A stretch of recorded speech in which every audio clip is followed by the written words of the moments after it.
Bonjour à tous, donc aujourd'hui je fais une vidéo qui s'appellera Avalanche d'astuces beauté maquillage, donc j'espère qu'elle vous plaira. Regardez cette vidéo jusqu'au bout car je suis sûre que vous apprendrez des choses, comme moi j'ai appris des choses en répertoriant ces astuces. Donc je tenais juste à vous dire que si certaines de ces astuces sont plus ou moins connues, c'est parce que elles ont déjà été dites, je les ai juste reprises, mais c'est pas grave. En même temps, plus elles sont reprises, plus elles sont répétées, et comme ça, plus de personnes le savent et peuvent les appliquer. Et si c'est pas le cas pour d'autres, eh ben vous pouvez vous dire que vous coucherez moins bête ce soir.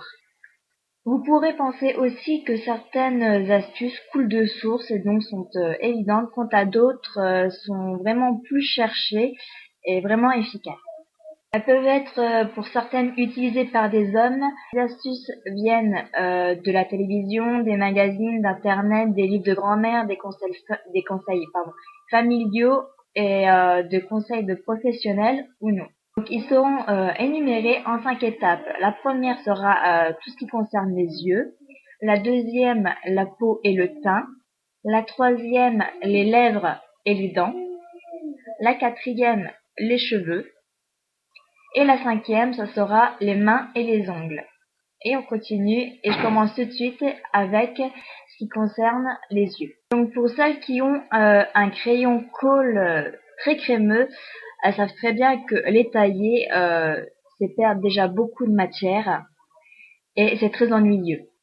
Donc je vous conseille de mettre le crayon quelques minutes au congélateur avant de le tailler et ce sera beaucoup plus facile.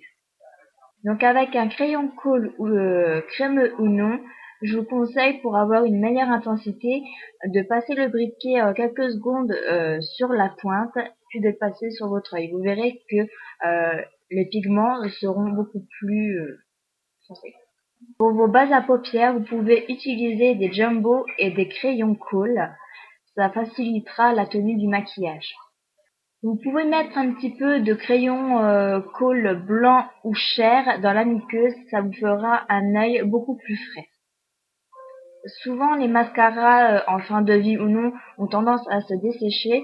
Je vous conseille de mettre dans le tube un petit peu de vaseline ou de sérum physiologique et tout ce qui est sec ça décollera et sera homogène. Donc si vous n'avez pas de crayon colle de couleur, je vous conseille d'utiliser un crayon noir colle assez crémeux, de l'appliquer sur vos yeux et après passer de l'ombre à paupières de votre choix par-dessus. Vous verrez que les pigments vont s'accrocher et ça vous fera la même équivalence qu'un crayon de couleur. Donc toutes les femmes en général savent que poser du mascara sans faire de taches, c'est pas évident. Donc je vous conseille, si vous avez des taches, de les laisser sécher et après de frotter avec un petit coton-tige délicatement et vous verrez qu'elles se retireront. Pour avoir des cils un peu plus épais, je vous conseille de les poudrer, puis d'appliquer le mascara ensuite. Vous verrez que ils seront un peu plus épais parce que la poudre sera collée au mascara. Donc en dessous, voilà. Il faut toujours s'épiler les sourcils en dessous et non au-dessus. Donc pour les faux cils, ça se nettoie, s'il y en a qui le savent pas. Donc pour retirer de la colle sur les faux cils, tout l'excédent vous le retirez avec les doigts. Sinon pour le reste, avec le mascara qui a dessus le reste de colle, vous prenez 2 disques de coton, vous mettez un petit peu de dissolvant, vous le mettez, les faux cils vous les mettez entre les 2 disques et vous laissez poser 2 minutes. Et après, vous verrez qu'il n'y aura plus de dissolvant ni de colle et donc vous pouvez vous en resservir. Donc tout ce qui concerne les yeux est maintenant fini. Maintenant, je vais continuer avec la peau et le teint. Donc si vous voulez un démaquillant efficace sur un maquillage basique et waterproof, surtout waterproof, l'astuce c'est de prendre de la crème grasse type Nivea ou autre et se démaquiller avec. Vous verrez que ça marche très bien. Après la pose du fond de teint, je vous conseille de le poudrer avec une poudre colorée ou transparente pour une meilleure tenue. Si vous n'avez pas de feuilles matifiantes, vous pouvez utiliser du papier de soie, ça fera exactement pareil. Après la pose du fond de teint, Vous pouvez prendre un petit coton ou une éponge à maquillage et tapoter pour retirer le surplus, puis poudrer. Donc j'ai vu cette astuce la dernière fois à la télé, c'était un reportage sur les drag queens, et pour faire tenir leur maquillage, ils se laquent le visage. Donc si vous êtes comme moi après d'avoir été au soleil, les taches de rousseur ressortent, je vous conseille d'utiliser du jus de citron avec du coton. Vous passez sur les taches de rousseur, le citron a un effet blanchissant, donc ça les atténuera. Donc il faut faire ça environ 2 minutes par jour sur une période de 1 semaine grand maximum. Après vous pouvez recommencer 15 jours plus tard. C'est par petite période parce que le citron c'est quand même assez toxique, bah, pas toxique mais assez corrosif et tout ça, et ça peut dessécher la peau aussi. Si vous n'avez pas de blush crème, vous pouvez utiliser du rouge à lèvres couleur pêche ou un petit peu peau, puis bien l'estomper pour faire l'effet du blush crème. Celles qui portent des bijoux fantaisie, elles savent que en général, bah, ça devient vert, votre peau devient vert et c'est pas très glamour et voilà. Donc je vous conseille sur vos bijoux fantaisie de mettre du vernis transparent et après de les porter, après séchage bien sûr, et vous verrez que pendant un laps de temps, ça ne deviendra plus vert. Donc ce vernis est à remettre assez souvent et vous verrez que vous aurez plus de marques vertes et tout. Pour les yeux cernés et gonflés, je vous conseille de poser 10 minutes des tranches de concombre. Donc pour retirer les points noirs que vous avez sur le visage, vous pouvez faire chauffer une cuillère à soupe de lait, puis d'ajouter une cuillère à soupe de gélatine en poudre. Vous attendez que cela gonfle un petit peu, que ça durcisse.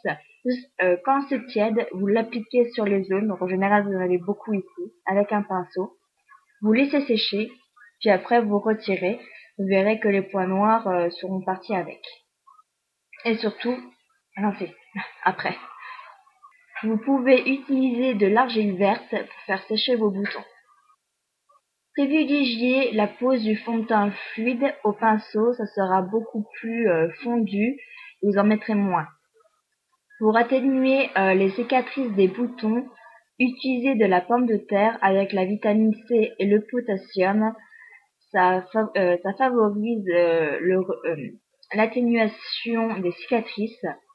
Donc vous passez pendant 5 minutes la rondelle de pomme de terre sur votre visage. Voilà, et puis après il faut rincer. Vous pouvez utiliser de l'huile essentielle d'eucalyptus ou de menthe sur votre visage, ça vous fera un effet plus frais. Évitez le contour des yeux avec ces huiles, parce que sinon vous allez avoir un gros chagrin. Donc deuxième astuce pour retirer les points noirs, vous prenez une gamelle avec de l'eau bien chaude qui fait beaucoup de vapeur, vous mettez votre visage dessus, avec une serviette sur votre tête et vous laissez la vapeur rentrer dans vos pores et tout ça, et vous verrez que ça aide aussi au retrait des points noirs. Donc je continue tout de suite avec les astuces qui concernent les lèvres et les dents. Si vous avez un rouge à lèvres brillant que vous voulez le faire devenir mat, il vous suffit de pincer vos lèvres sur un essuie-tout ou du papier et de recommencer cette étape jusqu'à obtenir votre bonne intensité. Vous pouvez remplir vos lèvres avec du crayon à lèvres avant d'appliquer votre rouge à lèvres, ça le fera plus tenir. Vous pouvez vous blanchir les dents avec du dentifrice normal et par-dessus vous rajoutez soit du bicarbonate de soude, soit de l'argile ou soit du jus de citron. Vous pouvez vous faire un gommage des lèvres, ce qui les rendra plus pulpeuses avec une brosse à dents. Vous pouvez vous faire un bain de bouche avec de l'eau tiède et une cuillère à soupe de vinaigre blanc pendant 1-2 minutes. Cette action n'est pas à faire à plus d'une semaine, donc après ça abîme les dents. Et après cette opération, vous brossez bien vos dents normalement. Si vous n'avez pas de labello pour protéger vos lèvres, vous pouvez utiliser de l'huile d'olive ou du beurre. d'une matière grasse et donc qui protège. Pour faire votre rouge à lèvres maison, il vous faut de la vaseline et des pigments de votre choix. Vous mélangez le tout, que vous mettez dans un petit pot, et ça vous fera un rouge à lèvres de votre choix. Vous pouvez aussi le faire avec un reste de rouge à lèvres que vous faites fondre, que vous mélangez à la vaseline, ça vous fera un rouge à lèvres. Ce qui concerne les glosses maison, vous pouvez le réaliser pareil avec de la vaseline et en mettant moins de pigments. Vous pouvez faire un gommage de vos lèvres avec du miel et du sucre en poudre que vous mettez et avec le doigt vous frottez. Ça vous fera un gommage naturel et gourmand. Le gloss donne un effet plus pulpé à vos lèvres. Les fraises ont un effet blanchissant même si elles sont rouges. Donc pour cela, vous prenez 3 fraises que vous écrasez en purée, vous rajoutez une carbonate de soude, vous mettez sur votre brosse à dents et vous frottez les dents avec. Après, il faut rincer et se brosser les dents normalement. Vous pouvez utiliser de l'eau oxygénée à 20 volumes pour vous blanchir les dents. Pour cela, il vous faut un coton, un petit peu d'oxygéné et vous frottez les dents. Donc cette action n'est pas à faire plus d'une semaine parce que ça peut abîmer vos dents.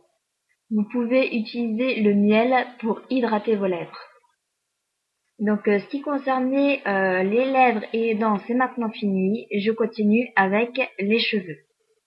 Donc on dit souvent que les cheveux reflètent notre santé, donc c'est important d'en prendre soin. Il faut se couper les cheveux environ tous les 2-3 mois de 1 cm avec une paire de ciseaux de coiffeur pour éviter les fourches. Il faut alterner les shampoings pour une meilleure efficacité. Il faut se laver les cheveux 2 fois pour qu'ils regraissent moins vite.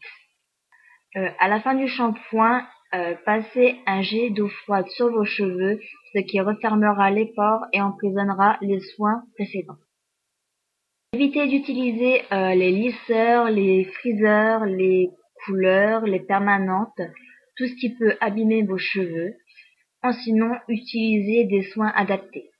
Pour éclaircir vos cheveux naturellement, achetez des fleurs de camomille que vous faites infuser et avec cette eau, après le shampoing, vous la mettez sur vos cheveux, que vous laissez sans rincer, juste en les séchant, puis vous sortez dehors au soleil, et l'effet du soleil va les éclaircir. Bon, ça se fait pas tout de suite, mais au fur et à mesure de le faire, vous verrez vraiment un éclaircissement. Utilisez un petit peu de vinaigre blanc après le séchage de vos cheveux, ça les fera briller.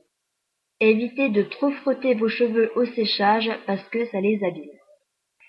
Faites-vous des massages crâniens pour activer la microcirculation et ça favorisera la poussée des cheveux. Vous pouvez utiliser les huiles d'argan, de coco, d'amandes douces, de pépins de raisin, d'olive et de ricin, ça nourrira vos cheveux.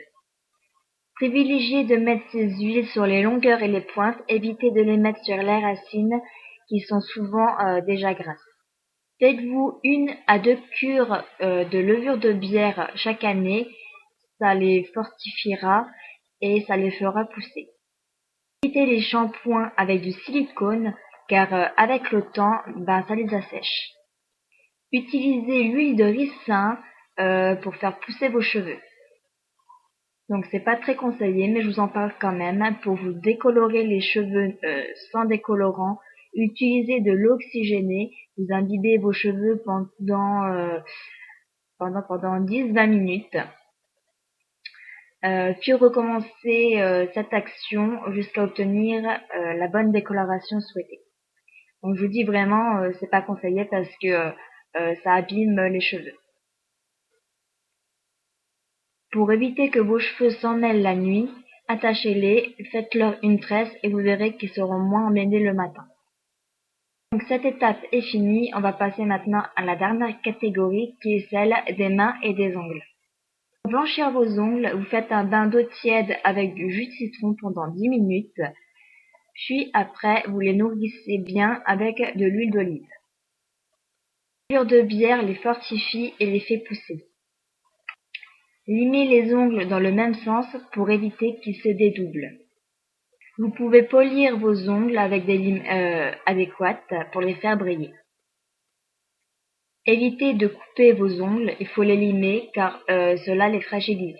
Vous pouvez fortifier vos ongles en faisant des bains d'huile d'olive chauffés au micro-ondes 30 secondes avec un bouchon de jus de citron. Pour celles qui mettent du vernis à paillettes, elles savent que en général c'est très dur pour le retirer, donc je vous conseille de découper des morceaux de petit coton. Vous mettez du dissolvant dessus, vous le mettez sur votre ongle entouré de papier d'aluminium, vous laissez poser 2 minutes, vous faites ça sur chaque doigt. Avant de retirer le coton après ces 2 minutes, vous appuyez bien sur les côtés, puis vous le retirez. Vous verrez que vous n'avez plus de vernis paillettes. Donc j'espère que toutes ces astuces et ces conseils vous serviront.